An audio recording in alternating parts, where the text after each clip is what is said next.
Mga idol, bago tayo magsimula, paki-visit naman ng aking Lazada shop at baka may magustuhan kayo. Salamat.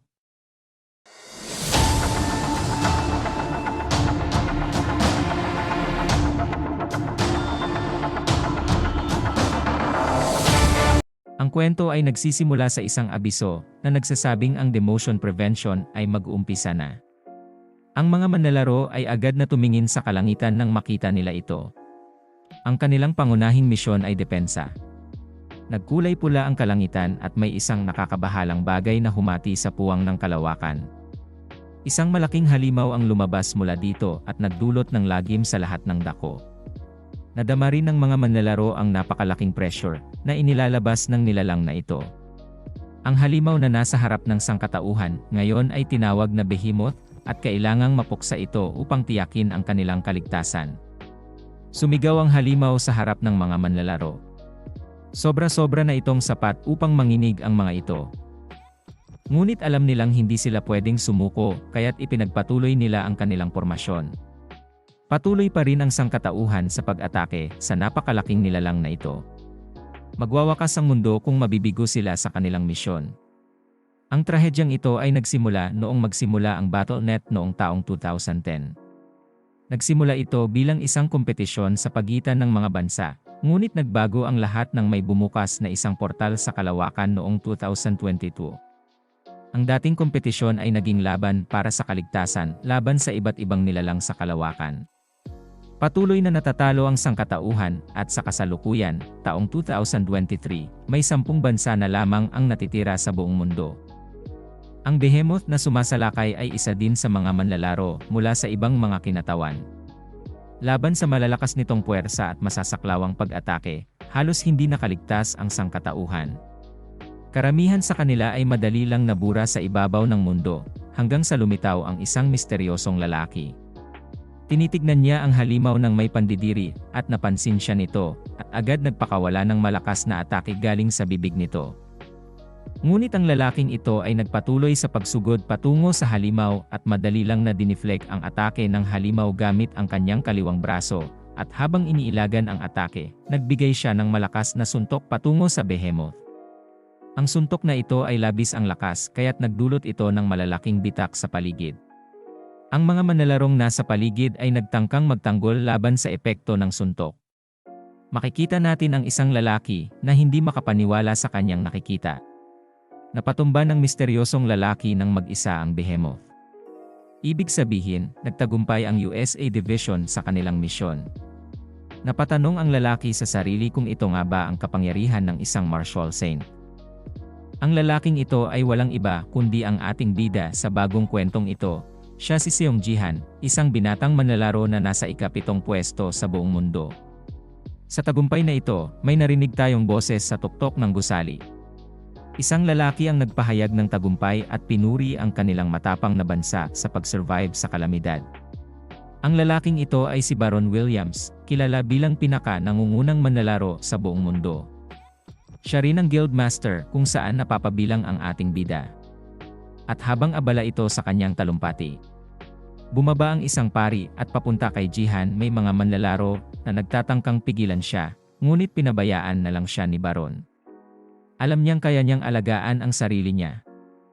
May iniisip din si Baron. Namangha siya sa lakas ng behemoth na kahit napatay na ang aura nito ay nagdudulot pa rin ng shockwave sa paligid para mawalan ng malay ang ibang mga player sa paligid. Habang lumalapit ang babae kay Jihan, napansin niya ang nangyari sa braso nito. Agad niyang ginamit ang kanyang skill na regenerasyon para sa sugat ni Jihan. Binalaan din niya si Jihan na mas masakit ang paggamot dahil sa masamang enerhiya ng behemoth. Matapang na tiniis ni Jihan ang sakit, pero bago pa man lubusang maghilom ang kanyang braso, may lumitaw na bagay sa harap nito. Nakita rin ito ng ibang manlalaro at ipinaabot kay Baron. Isang kahon na may ginintuang liwanag ang biglang lumabas. Ito ay gantimpala para sa pagtalo sa boss na halimaw. Narinig ni Jihan at Sofia ang isang boses na nagsasabing dapat na kayong umalis dyan. Ito ay mula kay Baron. Sinabi niya sa lahat na siya na ang mamamahala sa kanilang reward. Hindi natuwa ang ibang manlalaro dahil alam nilang kukunin lang nito ang credit sa pagpatay sa halimaw. Ngunit dahil sa pagiging pinakamalakas na manlalaro, wala silang magawa. Ipinahayag ni Baron ang mga gantimpala para sa unang guild ng Amerika at sinabing simulan na ang pamamahagi nito. Ang magagawa ni Sophie at Jihan ay manood na laman at umasa na tawagin ang kanilang mga pangalan, ngunit tanging ang 5 nangungunang manlalaro lamang ang binigyan ng gantimpala. Ibig sabihin, wala ang ating bida sa listahan. Nagprotesta ang parina si Sophie dahil ito'y hindi makatarungan. Si Jihan ang nagtagumpay na talunin ang boss, ngunit hindi ito pinakinggan ni Baron. May dahilan si Baron kung bakit hindi binigyan ng gantimpala si Jihan. Hindi siya isang mamamayang Amerikano. Bagamat naturalisado na siya, hindi pa rin siya itinuturing na isa sa kanila. Si Jihan ay isa lamang alipin nila. Sinubukan ni Sophie na ipagtanggol si Jihan, ngunit sinabihan siya ni Jihan na hayaan na lang. Hindi gaanong importante sa kanya ang issue, at tama si Baron. Siya ay isang refugee na tumakas mula sa bansang nasira. Sa mga sandaling yon, nakuha ni Jihan ang Triple S rank skill. Ang Nameless Divine Heart. Ito ang kakayahan na ginamit niya upang umangat sa ika-7 pwesto sa buong mundo. Dahil sa hindi siya isang Amerikano, nagdulot ito ng matinding diskriminasyon sa kanya, ngunit hindi ito gaanong pumukaw ng kanyang interes. Ang bagay na patuloy pa rin na kumakastigo sa kanya hanggang sa kasalukuyan ay ang pagkakaligtas ng mag-isa. Siya na lamang ang natirang Koreano ngayon, ito ay dahil wala pa siyang lakas noon. Agad naman pinagaling ni Jihan ang kanyang tamong sugat. Ang mga resulta ng misyon ay paparating ng matapos at pagkatapos ng ilang segundo, lumitaw ang isang abiso at ipinaalam sa lahat ng manlalaro ang resulta ng Bronze League Motion Defense Mission. Ang misyon ng depensa ay pareho para sa natirang mga bansa sa buong mundo. Matagumpay na pumasa at nakaligtas ang USA, ang China din ay nagtagumpay pero nabigo ang Russia. Pareho rin ang nangyari sa Japan at iba pang mga bansa. Ibig sabihin, 2 lamang sa 10 bansa ang nakaligtas sa misyong depensa na ito. Dahil dito, nawalan na ng pag-asa ang tao sa napipintong delubyo. Lumitaw pa ang iba't ibang mga abiso at ipinaalam nito sa lahat na kailangan nilang harapin ang iba't ibang uri ng kalaban na nabigo rin sa misyon na ito. Ang kanilang susunod na kalaban ay ang mga orcs.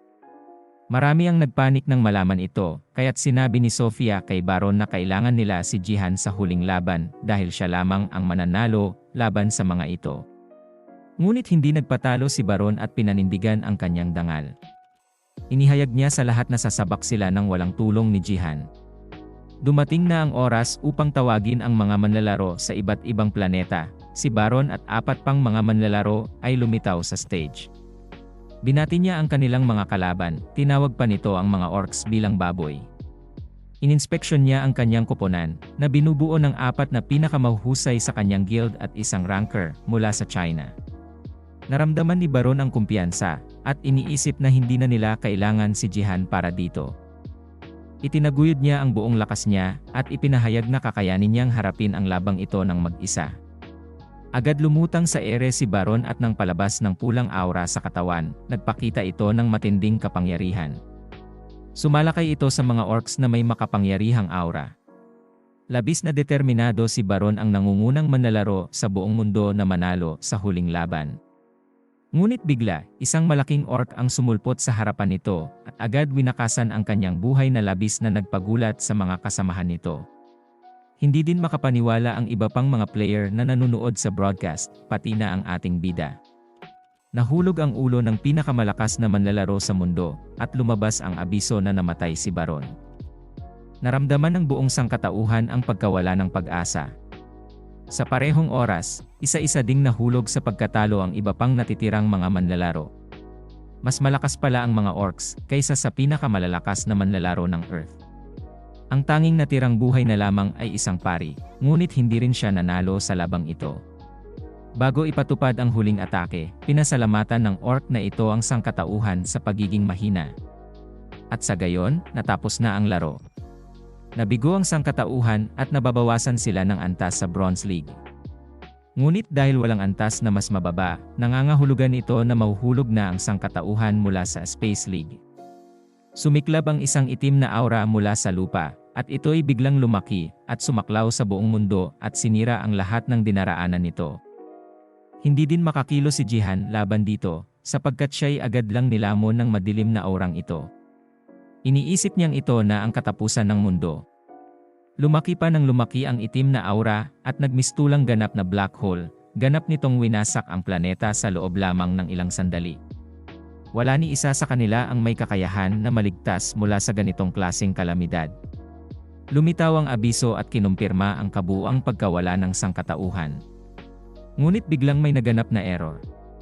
Isang tao ang nakaligtas, walang iba kundi ang ating bida. Nakita ito ni Jihan at napagtanto na ang kanyang triple S rank skill na tinatawag na Nameless Divine Arts ay lumalaban sa kanyang kapalaran. Wala siyang kaalaman sa kung ano ang nangyayari. Nagsimula ng mag-isip si Jihan at iniisip ang mga bagay na maaaring kanyang nagawa. Nagtaka siya kung ang skill na ito ay maaaring magligtas sa lahat kung siya lamang ay mas malakas. Isa-isa nang lumitaw ang mga abiso na parang isang pag-uusap. Isa sa mga mensahe ay nagtanong kung ibibigay ba nila sa kanya ang isa pang pagkakataon. Nalaman natin na ito'y galing sa mga misteryosong nilalang na tila nagmamasid sa mga pangyayari. Lahat sila ay pumayag na bigyan si Jihan ng isa pang pagkakataon. Ipinabalik siya sa unang panahon ng liga. Nabasag ang madilim niyang paligid at unti-unting nawala ang kadiliman. Pagkatapos nito, nagising ang ating bida sa ingay ng telebisyon. Masakit pa rin ang kanyang ulo mula sa pagkalasing. Naguguluhan si Jihan at ang huling bagay na naalala niya ay ang pagkawala ng mundo. Matagal bago niya napagtanto na naroroon siya sa South Korea noong taong 2020. Napansin niya sa labas na ang mga bata ay nagpapanggap na miyembro ng SWORD team na tinatawag na U at ang mga tao sa paligid ay nag-uusap tungkol sa paglalaro ng isang laro. Namutawi ang liwanag sa kanyang mga mata nang ma-realize niyang bumalik na siya sa nakaraan. Agad niyang tiningnan ang kanyang status window. Nasa level 2 siya sa kasalukuyan, katulad noong unang pagpasok niya sa liga. Ngumiti si Jihan nang maisip ang isang bagay. Alam niya na binigyan siya ng bagong pagkakataon. At dahil sa kaalaman mula sa kanyang nakaraang buhay, mayroon siyang malaking adbantahe, dahil dito determinado siyang baguhin ang kinabukasan. Tiningnan ni Jihan ang isang larawan ng pamilya na nasa harap niya at naisip niyang ililigtas niya ang lahat ngayong pagkakataon.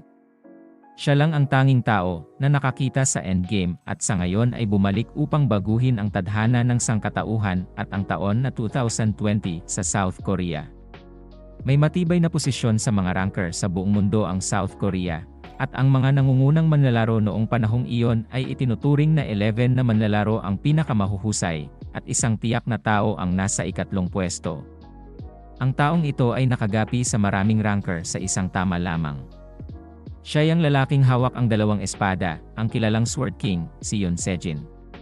Siya ang rason kung bakit nananatili sa tuktok ang South Korea. Tinaguri ang kayamanan ng Korea at pinakamalakas na mandirigma sa mundo. Ngunit nagbago ito noong Hulyo ng parehong taon nang ipahayag niyang binago na niya ang kanyang nasyonalidad at naging Hapons. Ngunit bumalik muna tayo sa ating bida. Ito ay parehong araw ng pagbalik niya. Isang araw na nagdulot ng malaking pagkabigla sa Korea. Galit na tiningnan ni Jihan ang mukha ni Sejin. Siya ang dahilan ng kaguluhan sa Korea. Lahat ng mga balita ay nag-uulat ng pangyayaring ito. Ang mga tao sa Korea ay nagpapahayag ng kanilang pangamba sa kanilang kalagayan sa liga. Alam ni Jihan na si Sejin ang pinakamalakas sa buong Korea, ngayon magkakagulo talaga ang buong bansa. Ngunit pinagtawanan lang ito ng mga reporter, at sinabing meron pa rin sila ng maraming malalakas na manlalaro. Ngunit iyon ang klase ng pag-iisip na nagpahulog sa kanilang bansa sa hinaharap, wala na kasing lumitaw upang pantayan ang lakas ni Yoon Sejin. Sa isip ni Jihan na ligtas sana ang South Korea kung nagtagal pa sana si Sejin sa bansa. Ngunit hindi iyon ang punot dulo ng kanilang pagkabigo, kundi sa pagiging brutal ng Battle.net na laro. Sa simula ang Battle.net ay isa lamang libangan na laro, ngunit nagbago lamang ang lahat nang biglang dumating ang Space League sa mundo. Sa loob lamang ng 2 taon ang kanilang dating normal na libangan lamang ay naging survival game ng sangkatauhan. Kapag namatay ang player sa loob ng laro, mamamatay din sila sa tunay na mundo. Ang mga halimaw naman ay sumasalakay sa mga bansang nahuhulog sa mababang ranggo ng laro. Ito ay naging isang masakar para sa karamihan, at ang mahihinang mga bansa ay walang magawa sa kanilang pagkawasak, at dahil sa pagkahulog ng South Korea sa laro kagaya ng ibang mga bansa na wasak din ang kanilang bansa. Ang bansa na nakaligtas ay iniisip lamang ang isang bagay. Ito ay kung hindi sana umalis ang Sword King sa South Korea, hindi sana na masakar ang buong bansa. Gaya sa epekto ng taong iyon sa kanilang bansa, ang Sword King ay kamag-anak din ni Jihan at ito ay asawa ng kapatid niya. Galit na sinuntok ni Jihan ang larawan ng lalaki, nagtataka siya kung bakit na in love ang kapatid niya sa taong ito. Tapos ay iniisip niya kung iba kaya ang mangyayari kung buhay pa ang kapatid niya. Pagkatapos ng mga yon, naisip ni Jihan ang mga mahahalagang bagay. Nakita niyang mababa pa rin ang kanyang mga estadistika. Hindi siya nagulat dahil dati puro sugal at inuman lamang ang inaatupag niya.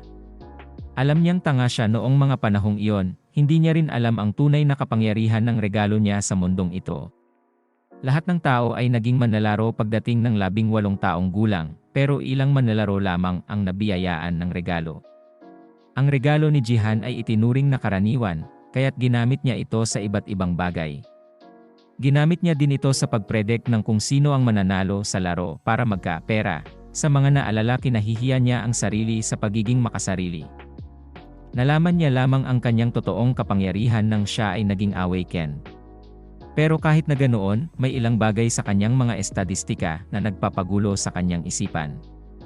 Iniisip niyang papaano siya umabot sa level 2. Ang pagkaalala niya, may nakita siyang boat ng experience potion sa tabi ng mga alak.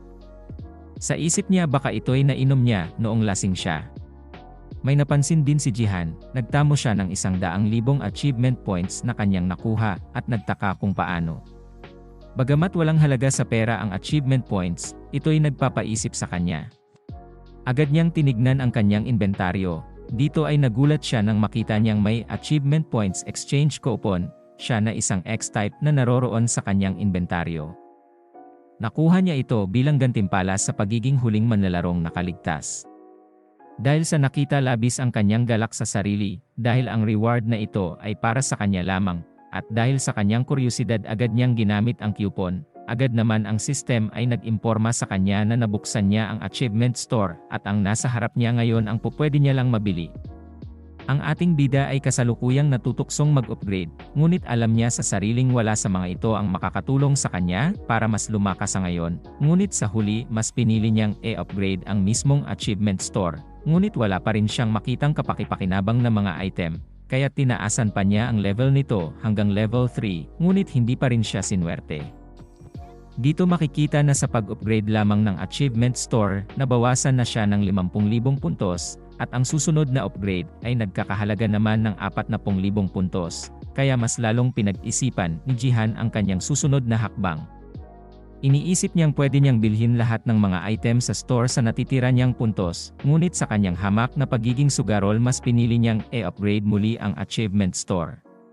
Sa kanyang pagpasok sa level 4 na store agad nakaagaw pansin sa kanya ang isang item na tinatawag na Urgent Restoration na magbibigay sa kanya ng kakayahang mag-restore ng mga sirang item pabalik sa perpekto nitong anyo. Sa pagkakita nito napangiti ang ating bida at napaisip. Ito ang dahilan kung bakit ako nagsusugal. Iniisip niyang talagang sulit ito kapag tumama siya sa jackpot, pagkatapos makikita natin na ginagamit ni Jihan ang kanyang daliri para ma-scan ito para sa kanyang fingerprint. Bumukas naman ang pinto nang siya'y kilalanin bilang miyembro ng pamilya. Ang silid na ito ay ginamit ni Yoon Sejin sa paglalaro at may mga pinakabagong teknolohiya. Ngumiti ang ating bida dahil pinahintulutan siyang pumasok ng security system ng kwarto kahit wala na ang may-ari ng lugar na ito. Ginamit ni Jihan ang kanyang access at binuksan ang inventaryo ng BattleNet connector. Ang item na kanyang hinahanap ay ang Dongfang Brush. Ito ay isang A-rank na item pero hindi gaanong kapakipakinabang dahil sira ito. Ginamit ni Jihan ang kanyang pinakabagong skill na tinatawag na Urgent Restoration. Agad naman umaksyon ang kanyang skill sa item na ito at pagkatapos ng ilang segundo, natapos na ang pagkakumpuni. Ngumiti ang lalaking ito habang inabot ang item, ang Dongfang Brush ay agad naging isang SS rank item pagkaraang maayos. Kaagad na kumilos ang item na ito nang hawakan ito ni Jihan. Siya'y naguluhan nang may natanggap na notifikasyon na nagsasabing magsisimula na ang tutorial para sa Gangnam Bronze League sa Enero. Konti na lang ang oras niya kaya agad niyang binuksan ang kanyang status window. Ginamit niya ang brush at may ginawa siyang mga pagbabago sa kanyang mga estadistika. Naalala niya ito.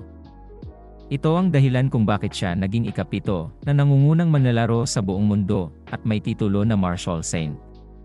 Sa kasalukuyan, si Jihan ay nagko-combine ng kanyang mga pangunahing estadistika upang gawin itong isang natatanging estadistika. Patuloy siyang gumamit ng misteryosong brush upang makamit ang kapangyarihan ng martial tulad ng dati. Ang nasirang item na ito ay isa rin sa mga dahilan kung bakit siya nagising sa kanyang kakayahan noon at sa ngayon inuulit niya ang parehong proseso. Ang kanyang mga pangunahing estadistika ay unti-unting nagsisimulang maging isa, ngunit ang oras niya ay nauubos na. Ang mga estadistikang ito ay naging malabo sa huling segundo, pagkatapos naging 0 ang oras. Ang ating bida ay nakalog-in na sa Battle.net League, ang pangunahing misyon niya ngayon ay ang kaligtasan. Ang task na ito ay nangangailangan sa kanila na mabuhay sa loob ng Colosseum, kasama ang 100 na manlalaro at mga halimaw. Matatapos lamang ang laro kapag napatay na ang kalahati ng mga manlalaro. Wala nang oras si Jihan para maghanda. Ang manlalarong ito ay napunta kasama ang mga manlalarong mas mataas ang antas kaysa sa kanya. Siya'y naguluhan dahil wala pa siyang ideya kung natapos na ang kanyang awakening, pero habang tinitingnan ni Jihan ang kanyang status window, nakita niyang nag-combine na ang kanyang mga estadistika sa isa. Nagtagumpay siya. Ito ang kanyang kasalukuyang status window ngayon. At dahil sa natatanging estadistikang ito, ibinigay ng sistema sa kanya ang 10,000 achievement points. Ngumiti si Jihan dahil nakikita niya muli ang familiar na pakiramdam na ito. Ang natatanging estadistikang ito ay magdadala sa kanya patungo sa pagkuha ng skill na Nameless Divine Art muli. Alam din niya na mas magiging madali na ang Bronze League ngayon. Binalaan din si Jihan ng sistema na kung mag-login siya ng walang battle connector, ibig sabihin ito ay mararamdaman niya ng 100% ang sakit sa loob ng laro. Napabuntong hininga naman si Jihan habang naalala ang tampok na ito ay parang uri ng pay to win. Ang mga may pera ang mas kakaunti ang mararamdaman na sakit sa loob ng laro. Ang tanging taong kilala niya na nabawasan ang sakit ng 99% ay si Sejin lamang. Ito ay dahil sa lahat ng mga pinakabagong teknolohiya. Iniisip ni Jihan na gagamitin niya ang konektor na yon sa ibang pagkakataon. Binigyan din siya ng sistema ng isang limitadong quest. Ang kailangan niyang gawin ay maging numero 1 sa tutorial, at ang gantimpala ay 1,000 achievement points. Ngumiti siya dahil alam niyang walang ganitong klaseng quest noon, sa isip niya madali lang ito para sa kanya ngayon dahil mayroon siyang kapangyarihan ng isang martial saint. Ito ang All Tagalog Narration, paki-like at subscribe naman po sa aking channel para mas ganahan akong gumawa pa ng mga susunod na yugto. Salamat.